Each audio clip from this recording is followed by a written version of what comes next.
On peut pas jouer sans être OK avec les règles du jeu. C'est l'océan, il est bien plus puissant que moi, donc ça, voilà. C'est clair que quand tu regardes les images, tu te dis, mais à quoi tu t'attaques, toi, petite Justine, quoi, tu vois Je m'attaque à rien du tout, parce que j'ai perdu d'avance.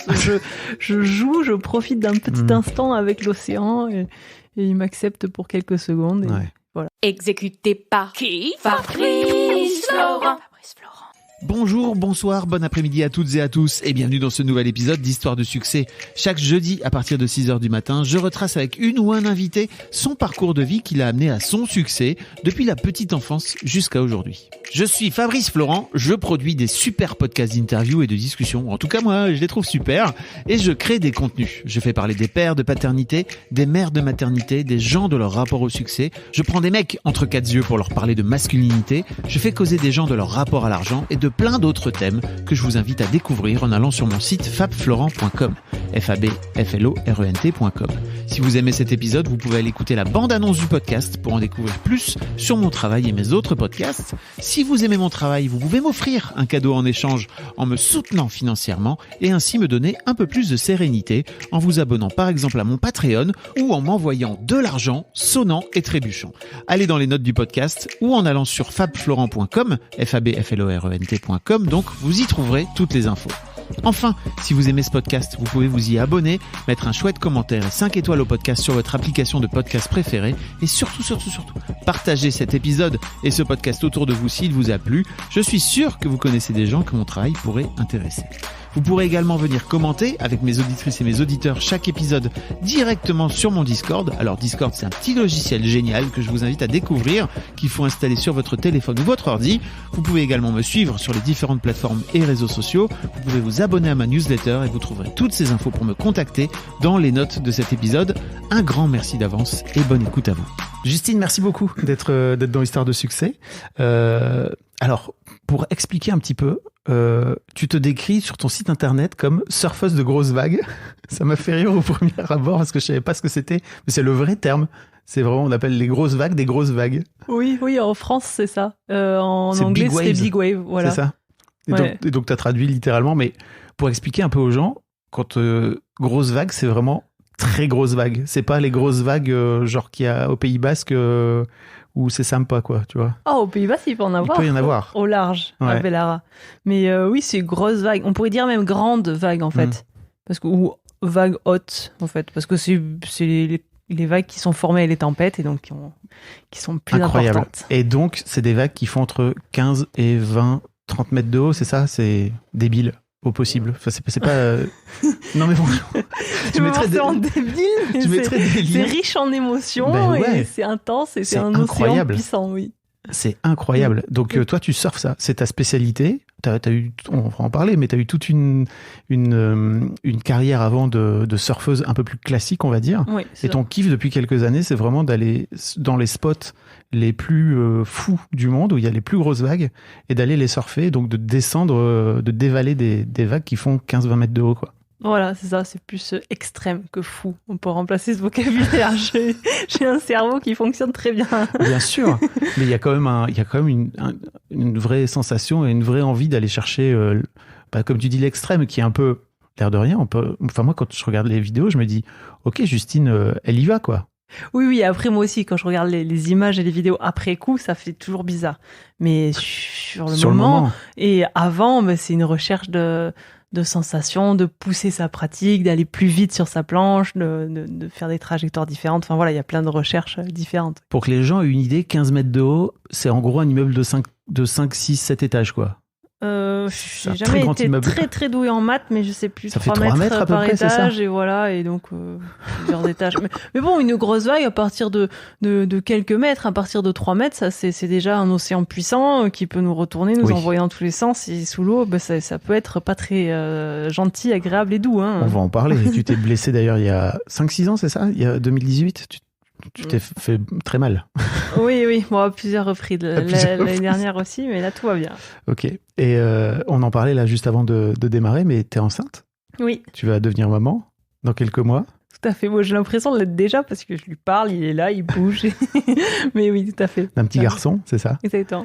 Et on va parler un petit peu de... Je me demande ce que cette perspective de devenir maman va avoir dans l'impact de ta carrière. Je ne sais pas si c'est quelque chose auquel tu as réfléchi ou alors si tu te dis... Je me le demande aussi. Tu sais pas. Non, mais on verra bien. Après, on évolue chaque jour. Donc je me sens hyper libre de tout ce que je vais faire après, et comment, et sûrement différemment. Mais après, on reste humain avec un caractère et on se change pas à 100% non plus. Hein. Donc, j'aime l'océan, j'aime le surf, j'aime ces grosses vagues et je sens que même avec lui, finalement, je lui fais partager déjà et j'adore et c'est ce que je vais continuer en étant encore plus intelligente, réfléchie et efficace. Voilà. Oui, parce que j'imagine qu'il y a un vrai côté prise de risque quand tu dévales comme ça d'une vague. C'est très marrant parce qu'il y a je mettrai des liens pour les gens qui veulent aller voir. Moi, j'ai vu quelques vidéos de toi. Où tu es en train notamment dévaler la vague de 20 mètres de haut là, que tu as prise à Nazaré au Portugal. Donc c'est la GoPro qui te prend, mais t'es illuminé par... Il y a zéro peur. C'est incroyable de voir ta tête. Oui. T'es juste dans le kiff, en fait. Oui, parce que la peur, elle est avant et elle est après. Mais dans l'instant, tu vis l'instant et tu vis pleinement. Et bon, s'il y a un sourire accroché au visage ou s'il y a un air lumineux, tout ça, ça veut dire qu'on est sur le bon chemin. Et moi, quand je suis sur ma vague, j'en profite. C'est là où je vis pleinement. Et ouais, il y a un petit côté où tu as l'impression de toucher la magie et en même temps, tout est simple. Mais ce serait même plutôt du lâcher prise que... Ouais, t'arrives à lâcher complètement prise, à être là et être porté. Et est-ce que finalement, c'est pas le meilleur moyen de pas se blesser, d'être dans tout à fait. Cette attitude-là? Ah oui. Bon, si on pense à ne pas tomber, déjà, ce côté négatif et tout ça, c'est sûr qu'on va tomber. Donc non, on pense à être libre, à être concentré, à être fléchi. En tout cas, je pense à tout ça. C'est toi. Et voilà. Toi, tu fais ça. Oui, voilà. Et ça marche bien. Et par moment, l'océan veut m'envoyer vers la case hôpital et réfléchir un petit peu plus sur comment je fais les choses et le faire encore un peu mieux parce que je fais trop d'erreurs. Et puis là, mais dans ce cas-là, les erreurs, elles sont vite apprises. Waouh, on va en parler parce qu'effectivement, j'imagine que la casse, elle n'est pas anodine quand tu tombes comme oui, ça. Oui, mais quoi. Ça fait partie du jeu. Ouais, okay. On ne peut pas jouer sans être OK avec les règles du jeu.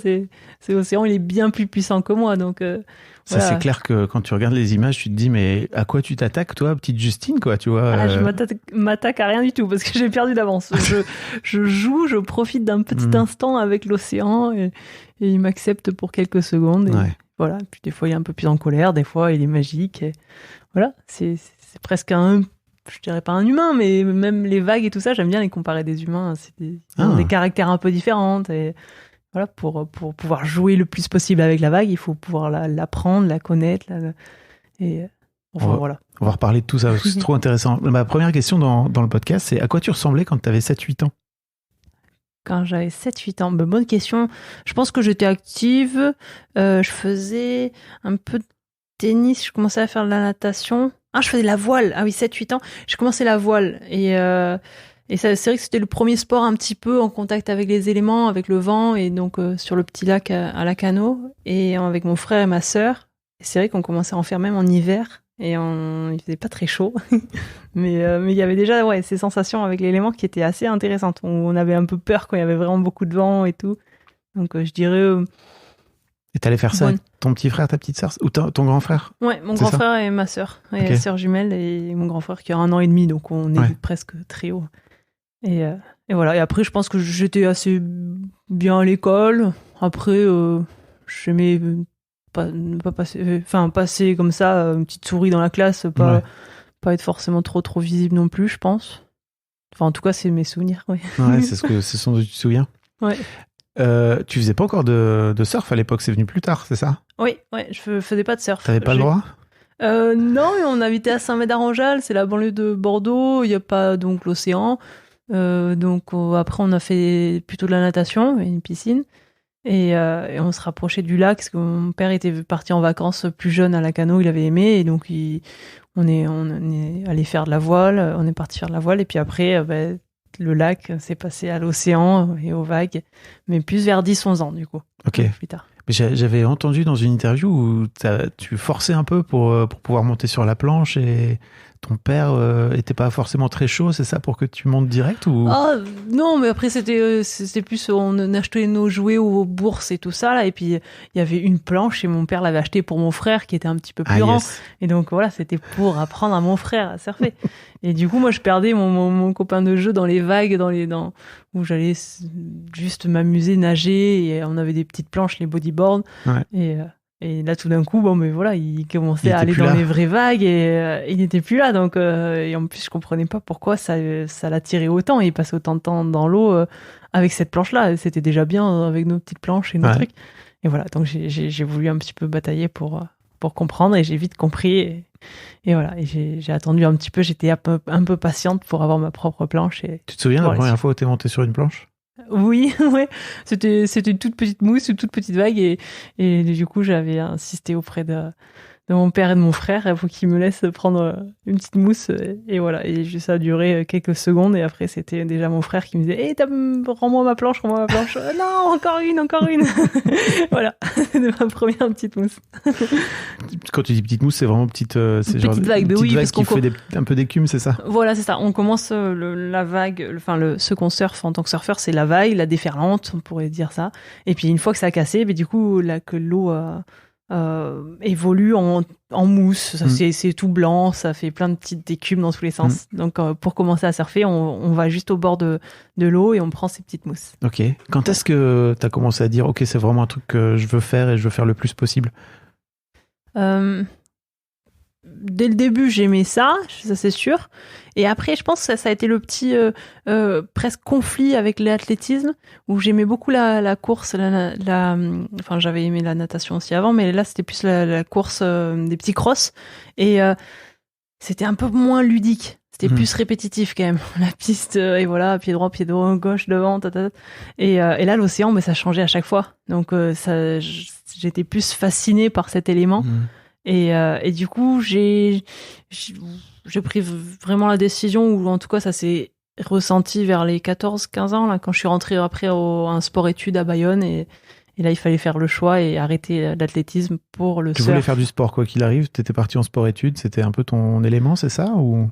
Le sport-études, enfin oui, le sport, oui, ça c'est sûr. Le sport, j'aimais ça. Mais après, en professionnel, pas du tout. Enfin, où mes parents, en tout cas, n'étaient pas du tout sportifs professionnels. Loin de là. Donc, moi...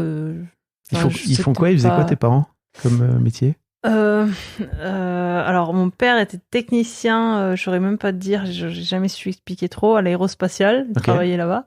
Et ma mère, mère au foyer, elle avait travaillé un tout petit peu avant d'avoir mon frère. Voilà. Et donc, effectivement, rien à voir avec le non, rien à voir. Non. Pas du tout des carriéristes non plus. Donc, pas un côté non plus business ou quoi. Non, c'est vrai. Mais c'est cool, des bases sur la nature. Ils nous ont enseigné beaucoup de bases sur la nature et sur le côté familial. Et voilà. Ah, trop bien. Et donc, tu disais sport-études, t'es allé à Bayonne, c'est ça? Oui. Mais alors, à quel moment tu te dis, ok, je veux aller faire du surf plutôt que de l'athlé? C'est là, c'est à ce moment-là? Ouais, alors c'était un peu contradictoire parce que j'aimais pas trop les grosses vagues. J'avais un peu peur des grosses vagues. Du coup, ça me bloquait un petit peu. Et donc, pour faire des compétitions, pour entrer dans le club de surf, tout ça, et souvent les entraîneurs me demandaient, et ça venait plus d'eux qui me sollicitaient pour ce genre d'événement et tout. Et moi, je perdais un peu mon côté surf, liberté totale, aller s'amuser avec ma famille, avec mes amis et être vraiment libre dans l'océan. Il y avait une contrainte. Oui, voilà. On commençait à m'imposer des contraintes et des règles, et du coup, j'avais plus tendance à fuir. et finalement, après, j'ai compris que je pourrais surfer tous les jours, alors que là où j'étais à Saint-Médard et Saint-Aubin et tout ça, là, je pouvais pas surfer tous les jours de la semaine. Et là, j'avais quand même une autre possibilité et une autre perspective. D'avenir un peu plus pro et tout ça, même si à ce moment-là, j'en avais peut-être pas conscience à ce point-là, mais ça commençait à s'aligner vers un cheminement professionnel, je pense. D'entrée, en fait, assez rapidement. Mais vers 14-15 ans, je pense, oui. Je comprenais que j'aimais énormément ça et que j'avais envie de progresser et vite. Et et que j'avais des capacités ou que je pouvais me mettre dedans à fond, je pense. Ça, je l'avais un petit peu intégré. Après, jusqu'où ça me mènerait ou quoi, ça, je savais pas. Voilà. Après, j'étais encore sur le cursus, je voulais faire ostéo, ou enfin, j'avais encore le côté études avec kiné ou quoi, première année de médecine, machin et tout. Et tes parents qui n'étaient pas du tout dans le sport, eux, ça les a pas inquiétés, ils t'ont laissé aller faire ta vie, quoi. Ouais, mais ils aimaient pas trop au début d'ailleurs, sport-études, parce que bon, il y a le côté sportif, du coup, je vais faire plus travailler mes muscles que mon cerveau, et voilà, là, ce cliché-là un petit peu, mais finalement, tant que les notes elles suivaient à l'école, ça allait. Ils t'ont laissé faire petit à petit. Oui, puis après c'était pas évident, même pour moi, qui était le petit cocon, le nid familial, et puis parce après que c'est parti. En internat, quoi. C'est ça? Oui, après en internat, les compétitions les week-ends, et puis ça passe de vraiment une vie avec la fratrie à la maison et tout ça, et à partir un peu toute seule. Enfin, donc c'est une vie complètement différente, et là tu sors de ta zone de confort et c'est parti, tu vas découvrir le monde, donc c'est un peu perturbant au début quand même. Comment tu as fait pour te mettre petit à petit à ces contraintes dont tu parlais tout à l'heure et que tu n'avais pas envie de faire finalement, de transformer ce qui était pour toi, j'imagine, un passion et un hobby en discipline finalement? C'est un truc que tu dois faire tous les jours, pour lequel tu dois t'entraîner et tout. Ça a été simple, tu te souviens? Oui, après la discipline, je l'avais naturellement parce que je voulais progresser, donc je me mettais de la discipline, mais en fait j'en avais pas forcément conscience. C'est peut-être ça, mais donc en fait c'est plus une prise de conscience d'avoir un objectif en ligne de mire et de tout mettre toutes ces billes là-dedans pour avancer. Donc après mais dans tout ce que j'avais besoin pour réussir, il y avait cette rigueur et ce côté un peu plus dans le moule et tout ça, même si ça n'a jamais été mon atout, mon grand atout. Non. Tu considères aujourd'hui que c'est important pour toi, la liberté? Oui. Ah oui, la liberté, mais c'est pour ça qu'on vit tous, je pense. Enfin, je sais pas, c'est. En tout cas, que tu vis toi. Oui, en tout cas, moi. Oui, mais après, on a un pourcentage de liberté dans notre vie qui est pas suffisant tous, je pense.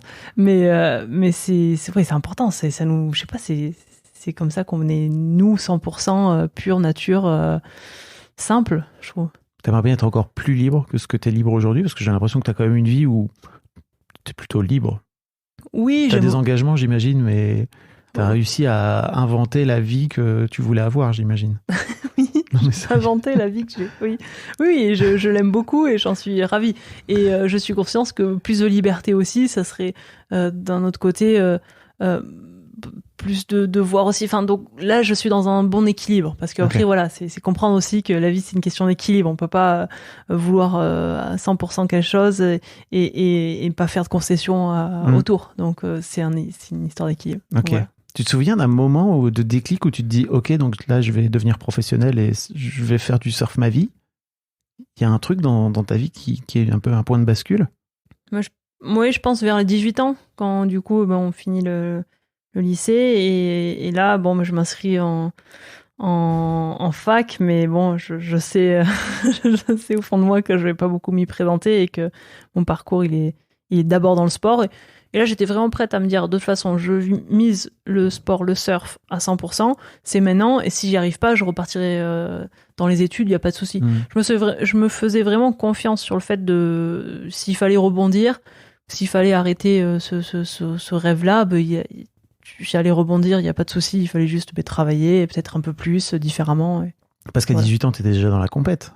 Oui, à 18 ans, j'étais déjà dans la compétition, mais à 18 ans, c'est là où je commence à avoir mes premiers contrats, où c'est un peu plus professionnel, où il commence à avoir un peu plus de budget, et puis il y a plus ce cadre de l'école. On n'est plus considéré comme étudiant, ça y est, on est adulte en fait, tout simplement. Donc c'est une petite barrière, je pourrais dire, quand tu me poses la question, moi je me dis c'est peut-être 18 ans. Après, comme tout dans ma vie, ça a été aussi un circuit pas à pas. En fait, c'est pas du jour au lendemain où je me suis dit ça y est, je suis pro, ça y est, je surfe des grosses vagues. Non, ça a été petit à petit. J'imagine. Et si je me trompe pas, à l'époque, tu es l'une des premières Françaises qui commence à être reconnue au niveau mondial des surfeuses. Oui, après j'ai fait il y a d'autres Françaises qui sont illustrées au niveau mondial. Et moi j'ai fait des disciplines différentes aussi. Donc ma première compète importante, j'avais fait les championnats du monde, j'avais 15 ans, j'étais sur un longboard, c'était la grande planche, et j'avais fait 2e. Et après, j'ai fait d'autres compétitions sur la petite planche où il y avait un peu plus de concurrence, donc j'aimais, et ça m'avait bien plu parce qu'il y avait plus de challenge du coup. Bon, on est interrompu par des travaux dans l'hôtel. Là, on est dans ton hôtel, Justine. Peut-être il y aura une petite mélodie de fond, hein, mais on va voir. En tout cas, on va continuer l'interview, sinon ça peut être très long. Donc ouais, je te demandais, tu commençais à avoir des premiers sponsors là à ce moment-là, c'est ça, dans ta vie? Oui, j'ai dû avoir les premiers sponsors vers 14 ans, je crois. Ouh, j'ai du mal à me rappeler. C'est incroyable, tu vois, d'avoir 14 ans, d'avoir déjà des marques qui viennent te voir. Comment tu le vis à l'époque? Oui, alors au tout début, c'était une marque plus locale et c'est parce que j'avais quand même un besoin de combinaisons, de planches et tout ça, d'équipements techniques de surf. Et du coup, c'est parce qu'ils sponsorisaient une compétition qu'il y avait dans mon coin et du coup, c'était une bonne occasion et j'étais allée voir la marque ou c'était eux qui étaient allés me voir, ça s'était fait comme ça, je sais plus exactement. Et du coup, j'étais toute contente parce que je pouvais avoir une combinaison sans trous et tout ça et des planches et tout ça, donc c'était trop bien. Je pouvais avoir un peu plus chaud dans l'eau. C'est incroyable. 14-15 ans, quoi. Ouais, et après, j'ai enchaîné. Après, quand j'ai fait 2e au championnat du monde, là, j'ai eu plus de marques de surf qui m'ont contacté. Et là, j'ai dû faire un choix. C'était vraiment la première fois où j'ai rencontré un certain nombre de marques de surf, et même avec mes parents, sans mes parents, dans des cafés, tout ça. Et j'ai dû prendre ma décision qui était le plus intéressant pour moi. Et comment t'as choisi ? Eh ben, je pense que j'ai pris la pire et la meilleure décision. C'était le moins bon contrat qui m'était proposé, niveau financier et tout ça. Mais par contre, je faisais partie d'une équipe qui était compétente, enfin de bons surfeurs. Okay. Donc autour de moi, j'étais pas la numéro 1 de la marque, loin de là. Mais du coup, il y avait de la concurrence et il y avait un bon encadrant. Du coup, je me suis dit dans ma progression, ça allait m'aider parce que ça allait être dur. Ok. Voilà. Donc, j'ai choisi la voie qui était plus dure, mais en même temps plus excitante, parce que du coup, j'avais la concurrence au travers de la marque dès le début. T'as pas tout misé sur l'argent? Ah non, surtout quand c'est au début. Il faut, pour moi, ma vision, c'était viser sur la possibilité de plus grosse progression, évolution possible et rapide, en fait. Et donc, le fait d'être dans une équipe comme ça, toi, individuellement, ça t'a aidé à progresser aussi? Comment ça s'est passé exactement? Parce que vous entraîniez ensemble, c'est ça? Mais je savais qu'il y avait un encadrement, et sur les compétitions, je pouvais partir avec les surfeuses de la team et le coach de la team. Donc du coup, j'étais encadrée et autour de j'étais en continu avec des bons surfeurs autour de moi. Et ça t'a fait progresser? Oui, tout à fait. Qu'est-ce qui t'a fait progresser? De les côtoyer comme ça au quotidien? Vous discutiez de surf de ce fait-là tout le temps, ou... Même de pratiquer avec eux, d'être dans l'eau et d'avoir des conseils avec un coach et de pouvoir m'inspirer des mouvements des autres surfeurs, en fait, tout simplement. Ouais, c'est un côté un peu... Le surf, c'est un côté un peu presque artistique des fois, un peu. En fait, il y a un côté très technique, et puis il y a le côté aussi où tu t'inspires des autres, et après tu le crées tu reprends un peu à ta façon, à ta sauce. Oui, de les voir, j'imagine, au quotidien, c'est vachement inspirant, quoi. Voilà. Alors qu'être numéro 1 d'une marque, c'est très bien, mais à ce moment-là, ça m'aurait peut-être pas apporté, parce que j'avais pas envie de mettre du temps et de l'énergie sur le côté même presque business, où c'était vraiment le surf, le temps sur le compteur d'eau et de vagues prises qui était important, en fait. C'était bien plus ça. C'était le temps d'implication dans l'eau, quoi. Et t'avais pas peur? Tu sais, j'ai un podcast sur l'argent où je fais parler les gens de leur rapport à l'argent. T'avais pas peur, toi, de te dire, ou alors t'étais pas incité, toi, de te dire non, mais en fait, c'est mon premier contrat, il faut que j'aille prendre le plus d'argent possible parce que peut-être après je vais en manquer. T'étais pas là-dedans, t'étais tranquille. Non, puis on est dans le surf féminin. À ce moment-là, l'argent, c'était pas non plus. C'est pas un gros contrat, quoi. Non. Tu te souviens de combien il était, non, parce qu'après, je vais pas te dire le montant, mais ça me payait le tour, en fait. Et ça me payait le tour de compétition, en fait. Oui. Donc au début, même jusqu'à mes 18 ans, je voyais pas vraiment l'argent. C'était juste, ils me payaient les compétitions, les billets d'avion, les déplacements. Et après, en fait, les prize money, donc les prix sur les compétitions, ça faisait mon argent de poche un peu, argent de poche que je mettais de côté. Et puis après, C'est combien le price money, comme tu dis, sur une compète de surf à l'époque féminin? J'étais vraiment pas motivée par l'argent, donc je ne savais même pas combien. Et ça changeait beaucoup. Et c'était vraiment pas mon moteur. Pour moi, l'argent, c'est la possibilité de plus de liberté. Donc oui, c'est vraiment juste par rapport à ce côté-là que c'est intéressant. Mais sinon, chiffres, tout ça, non, ça m'a jamais vraiment fait attirer ou fait vibrer. C'est Fred, c'est ça qui s'en occupe, c'est ton chéri, qui s'occupe de tout l'aspect business. Oui, il m'aide beaucoup là-dessus. Et puis après, même moi, ça m'intéresse après ce côté business, mais ça m'a intéressé même plus tard. Et après, c'est plus la démarche à chaque fois, c'est pour mon projet, pour réaliser mon projet, pour est-ce que j'ai du budget suffisant pour être libre de partir du jour au lendemain à Hawaï et de pouvoir amener mes planches, et c'est un certain coût de commander des planches.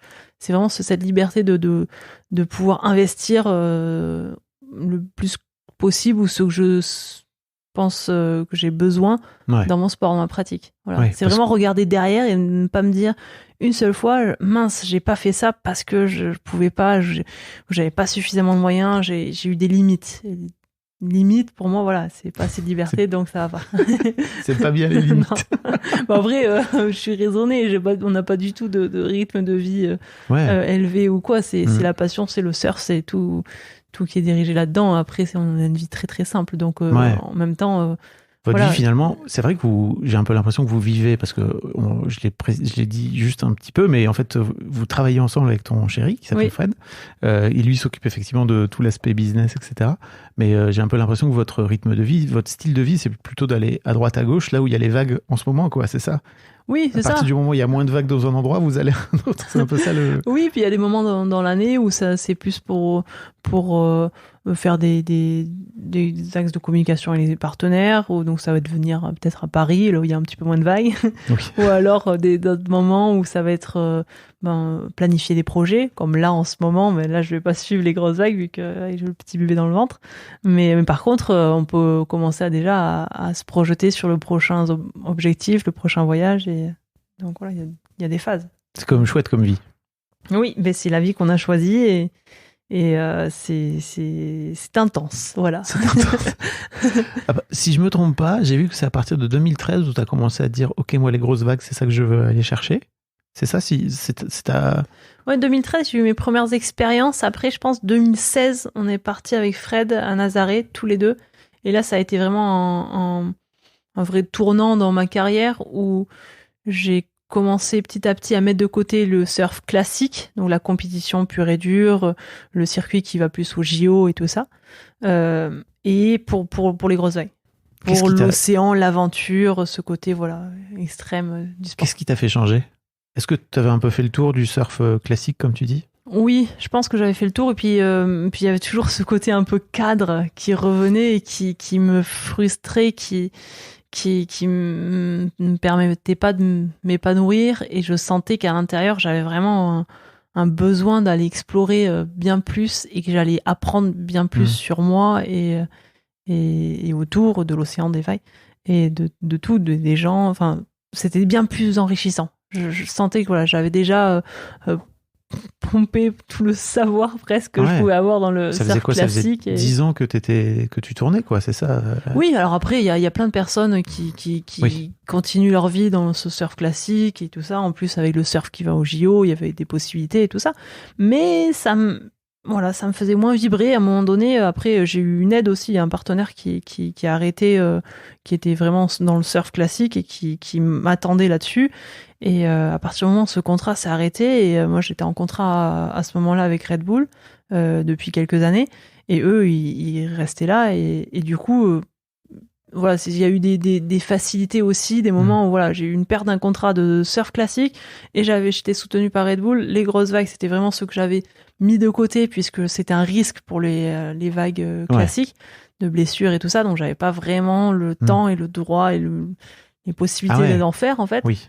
Et du coup, là, ça te restreignait un peu, c'était complètement. Et là, du coup, on s'est dit mais est-ce que ce serait pas le moment, et on va tenter et on va voir ce que ça va donner, si c'est exactement ça qui me fait vibrer ou pas, ou peut-être. Qu'est-ce qui t'a donné envie d'aller te mettre dans les grosses vagues? Parce que j'imagine que tous les surfeurs vont pas surfer des grosses vagues, quoi.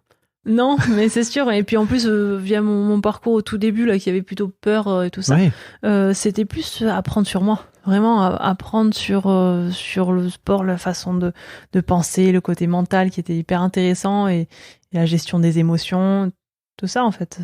Il y avait beaucoup de choses à apprendre et qui me paraissaient intéressantes tout simplement. Qu'est-ce que tu as appris? Plein de choses, à savoir gérer mes émotions.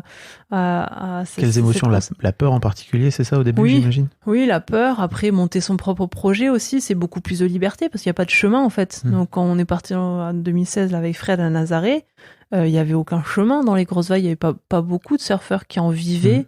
Et alors, puis il n'y a pas de française, il y avait un Français qui en vivait, il n'y avait pas de compétition. Il n'y a pas un tour, quoi. C'est ça. Qui t'oblige à aller à droite, à gauche en permanence toute l'année. Exactement. Okay. Le circuit plus classique du surf, il y avait des dates, des endroits, et il n'y avait plus qu'à prendre les billets d'avion, les logements, et à suivre un process beaucoup plus défini, en fait. Et là, non, il y avait tout à écrire, et donc c'était beaucoup de liberté, du coup. Ouais.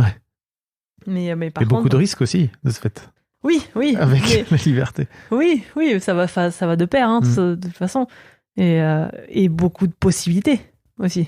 De le faire à sa sauce ou comme on l'entend, et puis d'essayer, de se tromper, de repartir. Voilà. Et puis après, on avait la conscience qu'on voulait le faire à fond. Donc si on s'y mettait, au tout début, on y allait, à Nazaré, dans les grosses vagues, on a voulu comprendre est-ce que ça nous faisait vraiment vibrer. Et en fait, on s'est rendu compte, oui, que c'était quelque chose qui nous intéressait. Et donc, on avait cette confirmation de la vibration du cœur, quoi. La vie, elle est courte, il faut faire des choses qui nous. Quand tu dis on, tu parles de Fred et moi. De votre couple, tous les deux. Ouais. Tous les deux. Parce que c'est comme toi à la fin qui est sur les vagues, quoi, quand même. Oui, mais du coup, lui aussi, il a appris à piloter. Il en faisait déjà avec ses amis au Segor et tout ça, mais du surf tracté. Donc, lui surf avec le jet ski. On peut expliquer un peu, c'est qu'en fait, il te lance, c'est ça? Dans les vagues, voilà. Il te lance dans les vagues à combien? Tu étais à 50, 60 km? Enfin, tu vas, oui, un truc comme ça. Tu vas super vite, quoi, déjà, pour commencer. Oui. Mais après, oui, la vague, mais ça va. Je crois que sur la GoPro, j'avais une information, j'étais à la 65, 66. Donc, je pense que j'ai dû aller à 70 au max. Mais ça, c'est des chiffres comme les mesures les tailles de vagues, tous ces trucs. Après, c'est les sensations, le surf. Tu te rends pas fait compte attention à quelle vitesse je vais. Je vais vite et là, je le ressens parce que mon corps est en certain équilibre, mouvement. Et c'est vraiment cette connexion avec la nature, avec la planche, avec Pourquoi tu disais l'humain. Justement, tu disais tout à l'heure, l'océan, c'est c'est un personnage dans ta tête. Alors non, pas. Pour toi, c'est comme un être humain, c'est ça? Mais c'est même plus fort qu'un être humain. C'est les vagues. Chaque vague a un caractère différent. Donc, c'est un caractère à appréhender. Tu ne dis pas bonjour à une personne hyper timide de la même façon que tu dis à une personne très, très sociale. Ou en tout cas, le ton ou et ben, c'est pareil avec une grosse vague, en fait, tout simplement. Si c'est une vague toute gentille et tout ça, tu peux arriver tout gentil. Mais si c'est une vague très, très imposante, t'arrives équipé, t'arrives entraîné, t'arrives avec du sérieux. Enfin voilà, ça dépend un peu. Mais là, je pars peut-être un peu loin dans ma poésie. T'as raison. Mais, non, je comprends en plus. Il y a un côté, tu t'adaptes quasiment à chaque vague, quoi. Voilà, et puis je trouve que l'océan, il a tellement de choses à enseigner dans la vie de tous les jours. Après, enfin voilà, on peut jamais l'arrêter. Il y a toujours des vagues, il y a des hauts, il y a des bas. C'est immaîtrisable. Il y a plein de choses qu'on peut maîtriser, comme la préparation et tout ça. Mais après, quand on est dans le vif du sujet, ben ça continue. Il y a un mouvement continuel et il faut pouvoir s'adapter. Et ça, c'est la vie aussi. Voilà, on est dans une interview ici. Bah oui. Il y a des travaux, on s'adapte. Ça donne plein de clés dans la vie de tous les jours, je trouve. D'une manière générale, le surf, tu veux dire, mais en particulier les vagues. Enfin, les grosses vagues, pardon. Oui, après l'océan, parce que en fait, juste les grosses vagues, moi, ça me permet de me connecter encore plus avec l'océan. Parce que la compétition encore classique, mais on te dit à quelle heure tu vas surfer et tout ça. Ouais. Alors que les grosses vagues, c'est une recherche. C'est toi qui décides. C'est ça, mais qui décide pas vraiment. C'est toi qui choisit le meilleur moment et le meilleur endroit. Et voilà, tout simplement, par rapport aux marées, par rapport à la création de la tempête, par rapport à l'endroit, par rapport à ton niveau, par rapport aux vagues que tu peux surfer, que tu as déjà surfé, les vagues que tu veux surfer aussi. C'est quoi les vagues que tu à surfer, que tu veux surfer, que tu as déjà surfé, ça veut dire quoi? Ça veut dire pour moi, une vague, c'est une vague, mais je suis complètement novice, je connais pas du tout. Hein. Après, en soi, par rapport aux objectifs que j'ai déjà atteints, j'ai certaines compétences. Et après, je me permets de mettre des objectifs un peu plus hauts avec un besoin d'apport technique ou de soutien autour, différents, un peu plus poussés, en fait, tout simplement. Comment ça se passe parce que tu es très entouré, donc il y a Fred, effectivement, qui est sur son jet ski, mais j'ai l'impression qu'il y a toujours une équipe autour. Oui, c'est ça. Donc, c'est vraiment le binôme, donc Fred et moi. Ouais. Donc, lui, la partie jet ski, sécurité, repérer la vague, me positionner dessus. Aussi, après, une énorme partie logistique, mettre sur les billets d'avion, sur les prises de décision, sur des projets. Il y a des projets, qui me font vibrer, mais par contre, qui seront peut-être pas intéressants au niveau business. Il y a des projets qui joue un peu ton rôle de manager, finalement. Voilà. C'est ça, c'est lui qui dit non plutôt que toi. Oui, c'est à ça que ça sert. En tout cas, qui m'aide à prendre un micro-recul, parce que pour le coup, tous les deux, on est trop dedans pour pouvoir vraiment employer ce mot recul, je pense. Mais voilà, sur ce côté-là, ils m'aident sur tout le côté business management, surf, sécurité. Et après, on a des personnes qui viennent nous aider sur plein de thèmes différents. Dans l'eau, par exemple, à Nazaré, au Portugal, là, il y a besoin d'une autre personne sur la falaise avec un talkie-walkie pour la communication dans l'équipe. Parce que c'est lui qui voit venir les grandes vagues, c'est ça, en fait, de loin. Oui, pour résumer, donc on part sur une session. Fred va me trouver la vague, il va me lancer avec le jet ski, comme ça j'ai de la vitesse qui va pouvoir me permettre de surfer. Une fois que je suis sur la vague, Fred ne me voit plus parce qu'il est derrière la vague. Donc la personne sur la falaise avec le talkie-walkie va pouvoir informer Fred si je suis tombé ou si je suis en train de surfer. Et il y a même une autre personne qui est sur un autre jet ski de sécurité et là qui va aussi pouvoir assister Fred s'il n'arrive pas à me récupérer ou quoi. Parce que donc là, ça c'est l'équipe minimum. Si tu tombes dans une vague comme ça, tu peux rester dans le rouleau pendant combien de temps? Ça dépend, mais tu restes pas très longtemps. C'est 15 secondes, 17 grand maximum. Enfin, quasiment, voilà. Après, par contre, c'est répétué. Enfin, c'est répété. C'est continuel. C'est ça. J'ai mixé deux mots. Du coup, on surfe, donc on a le cardio qui est haut, le rythme cardiaque qui augmente, et là, quand on va sous l'eau, il faut qu'on soit en apnée, qu'on lâche prise pendant ces 15 secondes, où ça peut être violent, ou des fois l'océan, il est cool et c'est pas si violent que ça. Et on remonte à la surface, et là, par contre, il y a que quelques secondes. On a 5 secondes maximum, c'est du grand luxe si on peut avoir 10 secondes. Oui, parce que t'as une autre vague qui parce qu'après, c'est reparti. Voilà, pour 15 secondes, et puis ça peut enchaîner 5 fois. En règle générale, normalement, ça n'enchaîne pas parce que l'équipe est au top et moi, je suis très bien entouré. Donc, Fred et Clément, ils viennent me récupérer. C'est les deux personnes avec lesquelles j'ai le plus fait à Nazaré. Et après, sur d'autres endroits, on demande aussi à des pilotes sur place. J'ai fait Michel Aronde, qui est une légende du surf de grosses vagues à Hawaï parce qu'il connaissait cette vague-là. Donc, on s'appuie vraiment avec des personnes du milieu.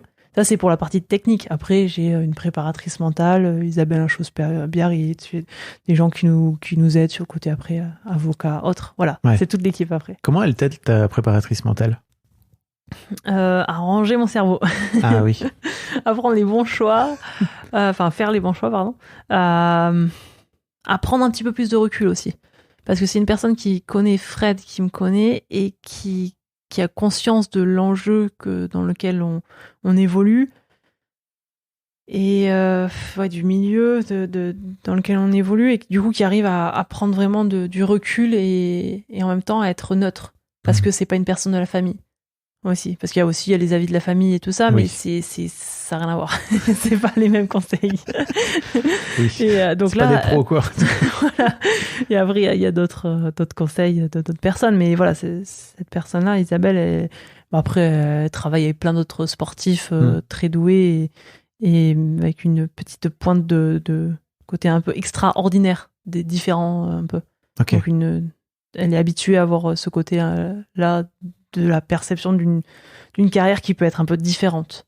Voilà, de gens qui vont plutôt vers l'extrême, c'est ça, d'une manière générale ? Oui, ou même notre pratique, ou ma façon de faire, elle est atypique, je dirais, aussi. Oui, tu fais pas que du surf.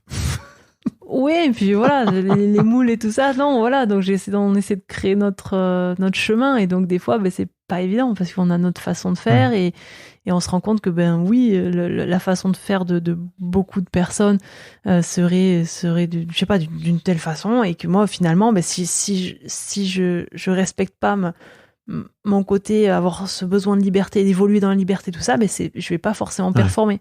Alors qu'on peut se dire pour je sais pas, pour réussir un objectif hyper important, mais il faut amener peut-être plus de rigueur. Mais finalement, non, pour moi, ça va peut-être ça va te desservir. À ce point-là, me desservir, quoi. Ok.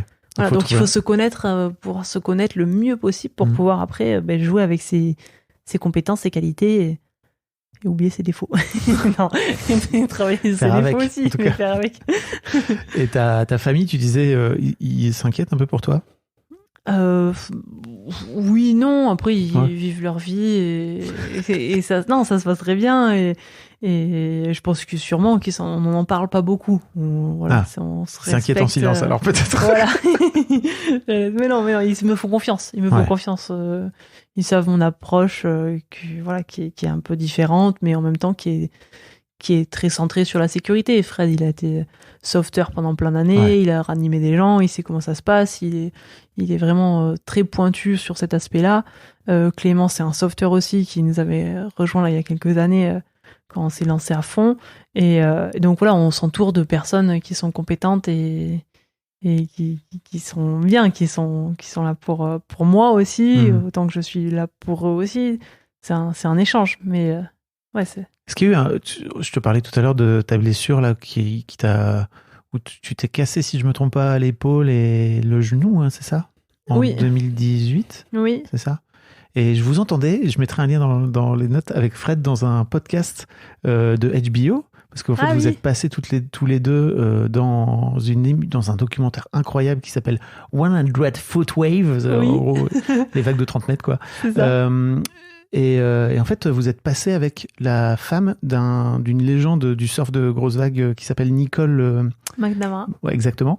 Vous racontiez, elle vous demandait de raconter un peu cet épisode. Est-ce que tu pourrais le raconter ici en français? Parce que si je me trompe pas, vous n'étiez pas d'accord l'un avec l'autre, c'est ça? Oui, ça arrive. Ça peut arriver, souvent d'ailleurs. Mais oui, alors du coup, c'est parce qu'en fait, maintenant, à Nazaré, il y a une série documentaire, donc j'allais dire en français 100 foot wave, non, 30 mètres. C'est les grandes vagues de 30 mètres. Foot wave. C'est HBO qui fait Exactement, ça. c'est HBO qui fait ça. Et donc, c'est diffusé aux États-Unis, et ça marche très très bien aux États-Unis. En France, nous, on l'a pas trop encore, donc ça fait bizarre à chaque fois qu'on a pas HBO Max. Ouais, voilà. Donc c'est toujours rigolo parce qu'à chaque fois qu'on arrive aux États-Unis, on est arrêté dans la rue et tout ça. Il y a des gens qui nous arrêtent et on dit mais pourquoi, qu'est-ce que c'est? Et en fait, c'est cette série, voilà. Et du coup, d'où cette série, ils nous ont suivi, et pendant l'année où il y a eu le Covid, où nous finalement on a eu un visa, on est parti à Hawaï, on a eu des opportunités comme ça qui sont présentées parce que la chance on la provoque. Et finalement, on s'est retrouvé à surfer une super vague. Et en fait, pour la petite histoire de Hawaï, c'était en fait la première fois qu'ils organisaient les championnats du monde à Hawaï en 2016. Et ça m'a aidé vraiment à basculer dans le surf de grosse vague. Okay. Parce qu'il y avait eu cette petite ouverture aussi. Et cette opportunité où je suis partie, j'ai surfé ces premières grosses vagues sur l'île de Maui, là où il y a la vague de Jaws. C'est la fameuse vague de Jaws, là, c'est ça? Voilà, ça s'appelle Mâchoire, qui m'a bien mangé. Voilà. Donc, la première fois, c'était une super expérience. On a compris qu'on aimait les grosses vagues. J'y suis repartie. Et quelques années après, pendant le championnat, je me suis cassé l'épaule et le genou. Donc, c'était la plus grosse blessure, douleur et bas que j'ai pu avoir. Et là, j'étais vraiment dans une évolution très, très positive. C'était assez exponentiel même. C'était vraiment chouette. Et en fait, j'ai pas pris suffisamment de recul. J'étais un peu aveuglée par mon objectif et ma mission. Donc, j'avais un peu moins d'ouverture d'esprit à ce moment-là. Et Fred était là. Et lui, il a pu... pour lui, et voilà, il fallait que je m'arrête. Et j'étais qualifiée pour la finale. Mais voilà, il y a eu un peu deux perceptions. Il y a eu celle de la voie de la compétition. Où oui, j'étais qualifiée en finale. Il fallait que je m'arrête pour garder mon énergie. Et puis il y avait la voix de la Justine puriste du surf qui du voyait. Kiff, c'est ça, tu oui, un peu quand même. Oui, mais en même temps, c'était aussi une opportunité de prendre la veille d'une vie. Et dans ce sport-là, c'est aussi, on peut presque le voir aussi comme presque du business aussi, en fait. Ouais. Même si moi, je pourrais être honnête, je le voyais quand même vraiment comme objectif personnel et d'aller surfer une super vague. Il y avait tous les feux qui étaient ouverts, il y avait la sécurité et tout ça qui était présente. C'était une belle journée, on n'était que 6 dans l'eau. Voilà, j'avais envie de pousser. C'était le moment où je pouvais me prendre un risque plus important. Et finalement, je l'ai pris et voilà, je me suis cassé l'épaule et les genoux, donc je pense que c'était pas la meilleure solution. C'était un peu mis un stop à ce moment-là dans ta carrière. Voilà, complètement. T'as dû je suis rentrée, ça m'a arrêté complètement dans cette évolution et je me suis reconstruite et je suis revenue l'année d'après. Et tout allait bien, mais c'est différent quand même. Chaque blessure apprend beaucoup de choses, mais aussi laisse beaucoup de marques. Et il faut travailler. Ça m'a permis aussi de travailler plus professionnellement, plus rigoureusement le mental aussi. Donc, je me suis rapprochée de Isabelle. J'ai fait des séances de MDR et tout ça aussi. Ok. Et le MDR, c'est pour les gens qui savent pas, c'est pour gérer les traumas. Parce que j'imagine que une fois que tu dois retourner sur la vague alors que tu t'es fait mal, très mal. Oui. Ça doit être un truc, quoi. Ouais, c'est hyper intéressant. C'est en gros, tous les soirs quand on va se coucher, le cerveau, pour simplifier, il va droite à gauche et il retraite les informations. Et quand il y a eu un traumatisme, le cerveau, là, il bloque un petit peu plus là-dessus. Donc, quand il y a une autre vision de moi, par exemple, de cette grosse vague, de cette chute-là, le cerveau, il bloque dessus. Donc, voilà, il n'agit pas librement et fluidement. Donc le MDR, ça sert à remettre un peu d'ordre là-dedans et à te redonner un peu de puissance, si je ne me trompe pas. Oui, voilà, de maîtrise dans le souvenir. Voilà, exactement. Parce que finalement, c'est qu'un souvenir qui te traumatise. Tout à fait. L'air de rien. Une fois que tu as guéri le corps physique, je veux dire. Ouais, voilà. Donc voilà, et après, je suis reparti dans les grosses vagues, ça s'est très bien passé. Oui. Et il y a 2 ans, du coup, je me suis cassé la cheville aussi à Nazaré. Mais ça, c'est normal parce que ça faisait 7 ans que je surfais à Nazaré tout le temps, toutes les grosses tempêtes. Et c'est un accident de parcours qui est complètement basique, en fait. C'est comme une entorse. Oui, c'est comme un... Je sais pas quoi. Voilà, bon, c'était cassé, mais voilà. Ok. Tu t'es jamais fait plus peur que ça en pratiquant les grosses vagues? Il y a eu des moments où c'était un peu plus effrayant que d'autres. Mais 10 jours avant que je me casse la cheville, je suis allée pas très loin de la falaise à Nazaré. Et c'est vrai que là j'ai pris une très très très grosse vague où je suis tombée. Et donc une première erreur. Et après là, c'était compliqué. Du coup, j'ai enchaîné des vagues dans la tête. Et l'équipe n'a pas réussi à venir me chercher parce que c'était pas possible. Les vagues s'étaient trop rapprochées. Donc, et je me rapprochais de la falaise en plus. Donc, il y a la pression qui monte, tout ça. Donc, là, c'était assez intense. Mais ça arrive et au moins, j'ai pu me rendre compte que mon entraînement en apnée était parfait parce que je suis rentrée sur la plage avec même pas les lèvres violettes. J'étais super au niveau de l'apnée. J'ai pas vraiment eu l'envie de respirer. Mais moi, même si c'était pas non plus un temps agréable de balnéothérapie, hein, c'était un temps assez violent. mais voilà, c'était un bon repère. Ok. Bon, t'es enceinte et on va, si tu veux bien parler un petit peu de... Tu sais, j'ai un podcast qui s'appelle Histoire de Daronne. Donc, Justine, t'es championne tu surfes des grosses vagues, tu surfes des vagues de 20-30 mètres. Et là, t'es enceinte de j'allais dire non. T'es enceinte de 7 mois et tu vas accoucher dans quelques mois. Oui. Comment tu perçois, toi, l'impact, entre guillemets, de cette maternité qui arrive sur ta carrière à venir? Alors, pour moi, déjà, c'est le plus beau cadeau qu'on peut se faire avec Fred. Et on se le permet parce que aussi, je pense qu'on a atteint des objectifs sportifs et de carrière qui sont déjà très très chouettes et qui nous comblent. Et on en a d'autres. Ouais. Mais à ce moment-là, j'avais plus envie, et lui aussi, de vivre ce moment. C'était le bon moment, je pense aussi. Et ça se passait bien dans les vagues, donc c'était aussi le bon moment. Et donc trop bien. Et maintenant, le futur, je pense que ça va être juste plus beau parce qu'il va falloir qu'on soit encore plus efficace, et encore plus intelligent, encore plus organisé. Et en même temps, je pense qu'on va continuer les grosses vagues. Et avec lui, on a envie de lui faire partager, en tout cas, je pense, faire partager tout ce qu'on vit et pouvoir aussi prendre le temps de passer du temps avec lui et tout ça. C'est le but, quoi. Ça te fait pas peur de te dire, bon, bah, en fait, les risques, maintenant, peu importe, je vais avoir un bébé, quoi.